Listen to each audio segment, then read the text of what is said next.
સંસારમાં એક અદૃશ્ય શક્તિ કાર્ય કરે છે. જ્યાં શ્રદ્ધા સાચી હોય છે ત્યાં ભગવાન ક્યારેય મૌન રહેતા નથી. આ વાર્તા છે એવી માની જે પોતાના ભક્તની પરીક્ષા પણ લે છે અને સમય આવે ત્યારે ઢાલ બનીને ઊભી રહે છે. આ છે માં મેલડી. એક નાનકડું ગામ હતું, શાંત, સાદું અને સંસ્કારોથી ભરેલું. ગામની સીમાડે એક જૂનું મંદિર હતું, માં મેલડીનું. આ મંદિરમાં રોજ દીવો પ્રગટાવતો એક યુવાન રહેતો હતો, કાનજી. કાનજી બહુ સાદો માણસ હતો, ન કોઈ લાલચ ન કોઈ દુભાવ.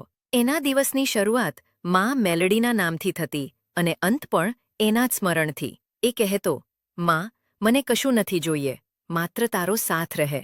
પણ જીવન હંમેશા સરળ નથી હોતું. સમય આવ્યો અને ગામ પર સંકટ છવાઈ ગયું. આકાશે વરસાદ રોકી લીધો, પાણી સુકાઈ ગયું, ખેતરો બરબાદ થવા લાગ્યા. લોકોમાં ભય ફેલાયો અને ભય સાથે આવે છે શંકા. શંકા સાથે આવે છે પાપ.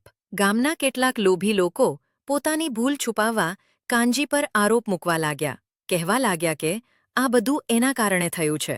કાનજી કંઈ બોલ્યો નહીં. એ જાણતો હતો સાચું બોલવાની જરૂર નથી, કારણ કે માં બધું જોઈ રહી છે. પણ જ્યારે ગામે એને અપમાનિત કર્યો, ગામ છોડવા મજબૂર કર્યો, ત્યારે કાનજીનું હૃદય તૂટી ગયું. એ રાતે એકલો જંગલ તરફ નીકળી પડ્યો. અંધારી રાત હતી, વાદળો ગરજતા હતા, વીજળી ચમકતી હતી. કાનજી જમીન પર બેસી ગગ્યો હાથ જોડ્યા, આંખમાંથી આંસુ વહી રહ્યા હતા. એ બોલ્યો, હે માં મેલડી, મેં ક્યારે તારો માર્ગ છોડ્યો નથી. આજે આખું જગત મને છોડી ગયું છે, પણ તું મને ન છોડતી.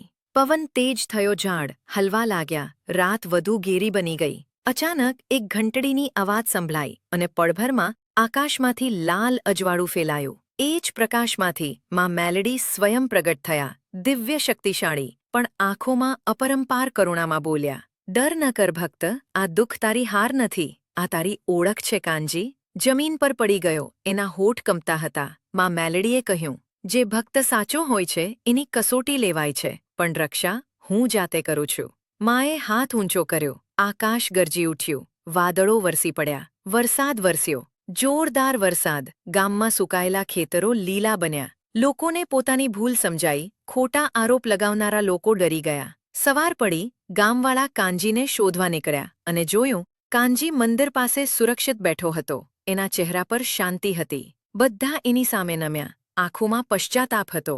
કાનજી બોલ્યો, નહીં, એને કંઈ કહેવાની જરૂર નહોતી, કારણ કે માં મેલડી બોલી ચૂકી હતી. આ વાર્તા આપણને શીખવે છે, ભક્તિ દેખાડવાની નથી, ભક્તિ જીવવાની છે. માં મેલડી શક્તિ છે, ન્યાય છે અને સચ્ચા ભક્તની અદૃશ્ય ઢાલ છે. જે ભક્ત ક્યારેય ડગતો નથી એને માં ક્યારેય છોડતી નથી. જય માં મેલડી.